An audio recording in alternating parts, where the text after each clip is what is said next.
Olá, irmãos, tudo bem com vocês? É um prazer estar aqui. Aceitei um desafio de compartilhar uma palavra que Deus tem falado comigo e, e vamos lá, né? Antes de eu só contar um detalhe, eu recebi o convite, fiquei muito feliz e já tinha preparado esse assunto. E aí eu assisti o Paulo Droveto e confesso que fiquei assustado quando eu vi o título da mensagem dele, porque eu achei que fosse a mesma mensagem que eu ia passar. Mas, mesmo que fosse, eu estaria tranquilo, porque não sei se você já teve essa experiência de ler o mesmo texto em situações e épocas diferentes e Deus falar com você de maneiras totalmente diferentes. A palavra de Deus, ela é viva, ela é contemporânea, ela é perfeita porque ela foi inspirada pelo próprio Deus. E é nela que a gente encontra respostas e orientação. E antes de mais nada, vamos orar. E eu peço que você feche seus olhos. Senhor Deus e Pai, Deus maravilhoso, bondoso, Deus soberano, Deus de justiça, de graça e misericórdia. Estamos felizes por estarmos mais uma vez reunidos em Teu nome, estudando a Tua palavra. Obrigado, Senhor, por ser tão bondoso conosco e tão misericordioso. Apesar de todos os contratempos nessa vida, nós podemos buscar refúgio em Ti. E obrigado porque o Senhor nos ouve e nos atende. Fala conosco, Pai, que essa palavra encontre solo fértil nos corações de cada um que ouvi-la. É o que te pedimos, em nome de Jesus. Amém. Bom, irmãos, o texto fala sobre um barco, sobre um mar revolto, sobre Jesus e os discípulos, mas é o texto de Mateus 14. Eu vou ler apenas um versículo. Versículo 29, Mateus 14, versículo 29. A Bíblia diz que, e ele disse, Jesus, né, no caso, e ele disse, vem. E Pedro, descendo do barco, andou por sobre as águas e foi ter com Jesus. Esse texto, Deus falou comigo há algum tempo atrás para um grupo de WhatsApp da minha família e eu escrevi um texto sobre, baseado nessa passagem, com uma abordagem um pouco diferente, algo que não é muito usual, justamente comprovando que a palavra é maravilhosa, é perfeita e muito rica. Antes de falar sobre o texto, é bom a gente contextualizar, né? O capítulo 14 inicia falando sobre Herodes e a morte de João Batista. Os discípulos, sabendo que Herodes havia matado João Batista, uma pessoa muito próxima de Jesus, parente seu, né? A pessoa que veio preparar o terreno para a vinda de Cristo, participando da promessa, das profecias, né, do Antigo Testamento, foi morto. E Jesus recebe essa notícia e se retira, ele se encaminha para um monte para provavelmente viver o luto, triste, angustiado pela morte de seu amigo. Porém, ele percebe que uma grande multidão o acompanha. E aí tem um primeiro ponto que eu queria destacar, que é Jesus, ele foi humano como nós. Ele era Deus, mas também era 100% homem. E a diferença de Jesus para nós é que Jesus sabia que ele devia fazer a vontade do Pai. E ele veio à Terra única e exclusivamente para fazer a vontade do Pai. Eu imagino que a vontade de Jesus ali era se retirar, ficar quieto, orar. mas uma grande multidão o seguiu. E Jesus ali realiza o milagre da multiplicação dos pães e ele orienta aquele povo. E aí, já tarde, ele se despede, pede para os discípulos irem para outra margem do lago e sobe ao monte para orar. E aí acontece aquela passagem muito conhecida em que ventos muito fortes atacam o barco e o mar fica revolto e os discípulos têm medo e eles veem uma figura andando sobre as águas e pensam que é um fantasma, eles ficam desnorteados e Jesus fala: sou eu, não tenham medo, tem de bom ânimo. Versículo 27. E aí Pedro diz que se fosse Jesus, que ele pudesse andar sobre as águas, e Jesus então diz: vem. O que eu queria destacar nesse texto é o barco, aquele barco. Todos os discípulos tinham um contato muito grande com o barco, com a vida de navegação. Muitos deles eram pescadores, outros não. Alguns a gente nem sabe a profissão exata, mas é certo que todos eles já tinham contato com barco, com navegação, então eles sabiam o que estavam fazendo ali. E Jesus quis mostrar uma lição ali para aqueles discípulos. Eles já, naquela noite, eles estavam com um misto de sentimentos, né? A tristeza pela morte de João Batista, estavam maravilhados pela multiplicação dos pães e as palavras maravilhosas de Jesus, e eles também já estavam percebendo que muitos seguiam Jesus apenas pelos benefícios que ele poderia dar, pelos milagres e pelas facilidades. E eles também, os discípulos, já estavam sendo atacados no seu coração pela vaidade, por serem escolhidos, né? Já estavam com esses sentimentos bem humanos, e Jesus quis dar uma lição para eles. Antes de continuar, eu não sei se vocês conhecem uma história, que eu também não sei se é verídica, mas conta-se que num determinado voo, uma menininha bem novinha foi colocada nos primeiros bancos, sozinha, e a comissária de bordo deu um caderninho para ela, canetas, e ela começou a desenhar. E todos que entravam percebiam que aquela menina estava sozinha, enfim. Durante o voo, o avião foi também atacado por uma tempestade e uma terrível turbulência, gerando pânico entre os tripulantes e entre os passageiros.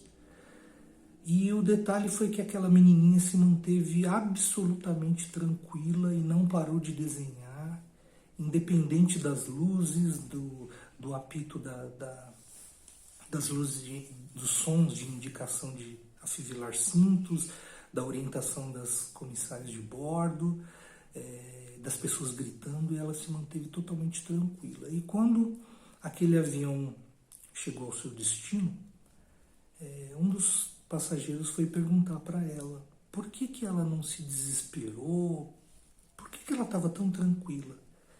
E ela simplesmente disse: o meu pai é o piloto.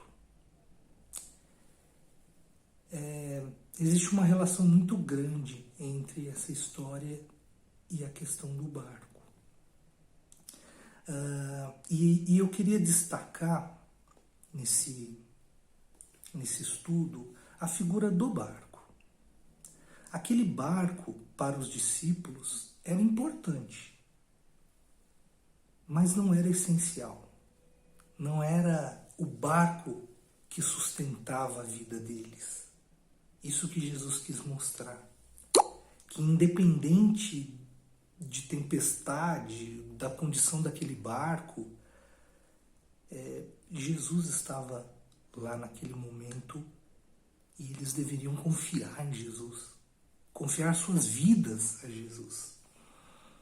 E antes de fazer uma pergunta que eu gostaria de deixar para vocês, eu vou cantar uma canção de uma banda que eu gosto, aprendi a gostar, chamada Rosa de Saron. É uma canção que provavelmente muitos não conhecem, mas eu peço que você reflita na letra, porque a letra é exatamente uma reflexão sobre essa passagem, em 2 momentos. O primeiro momento é Pedro ali, ouvindo a voz de Cristo ao longe, sobre as águas.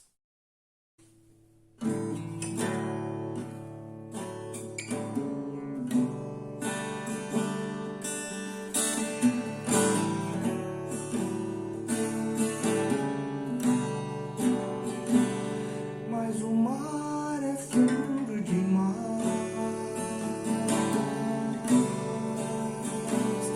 e as ondas vêm me atingir.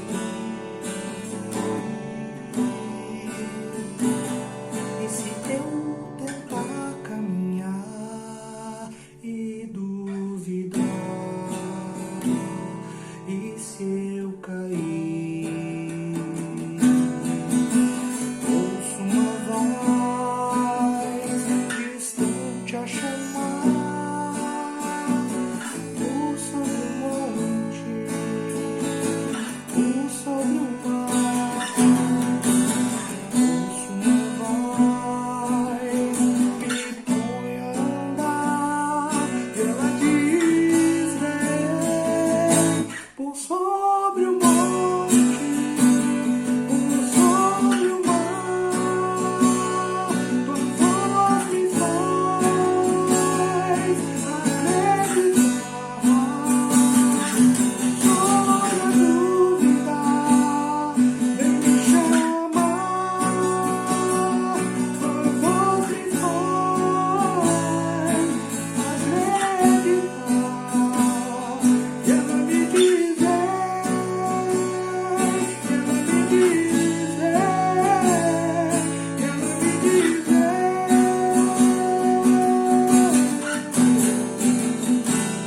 mas o monte é alto demais, muito além do que eu posso ir. Já me esgotei por aqui e é tão mais fácil desistir.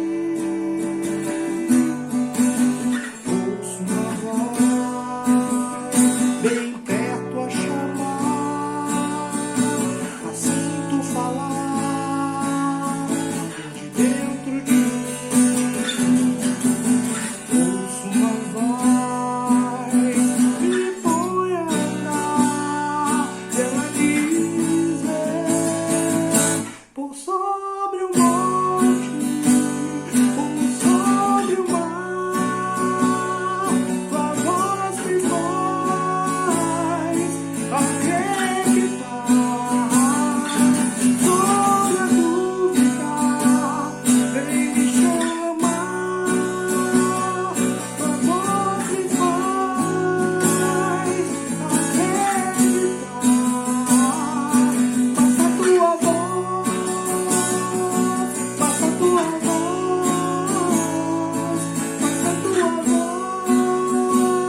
Então, irmãos, essa canção, ela falou bastante junto com o estudo dessa passagem, e a pergunta é essa: o que é o seu barco, né?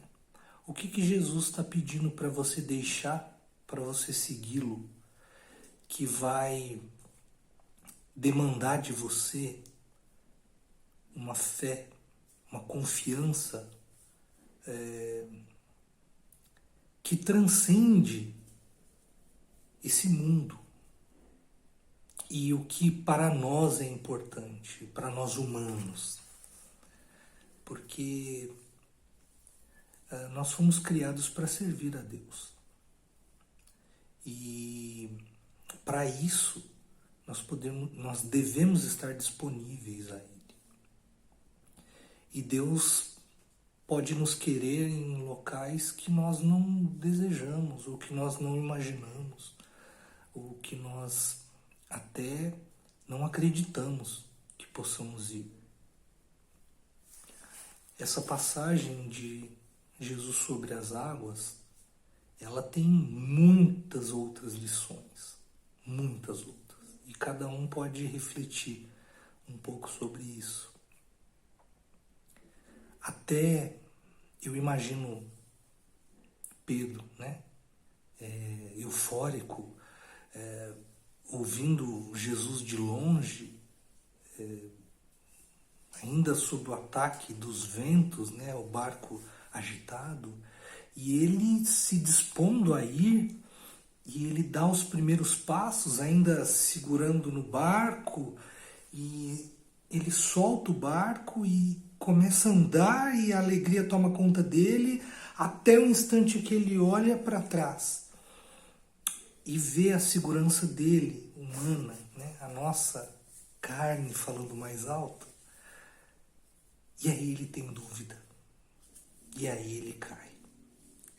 E quanto mais ele afunda, mais o desespero bate, mais ele duvida, menos ele ouve a voz de Cristo, e mais para baixo ele vai, até o ponto de Jesus ter que agarrá-lo e trazê-lo de volta para o barco. E o interessante é que Jesus volta para o barco. Ele restaura aquela situação, né, em que o barco realmente era necessário. As coisas que nós temos nesse mundo, elas são necessárias, mas elas não são prioridade. É isso que Deus quer da gente. Muitas vezes a gente pede coisas boas, coisas que realmente não seriam úteis, mas pelos motivos errados. Aquele barco era importante ali.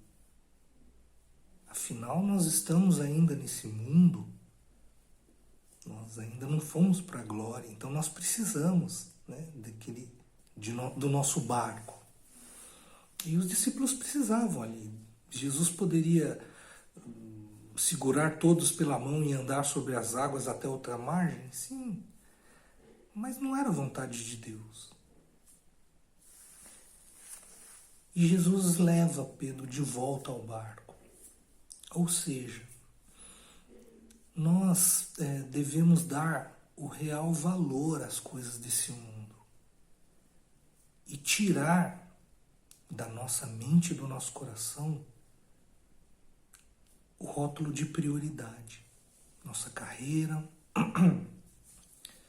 nossa saúde, inclusive. Nossa saúde não é nosso barco.